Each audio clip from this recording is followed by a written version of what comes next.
everyone, I want to introduce myself and my family here. My name is Hasyrat Muliani Zega, and you can call me Hasyrat. I am a college student. I am 30 years old.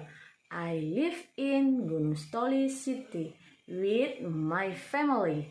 My husband is Yudika. He is a primary school teacher.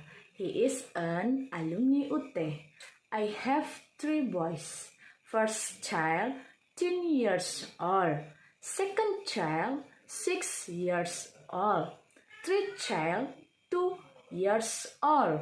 They are my lovely family member. It is nice to meet you all, and thank you.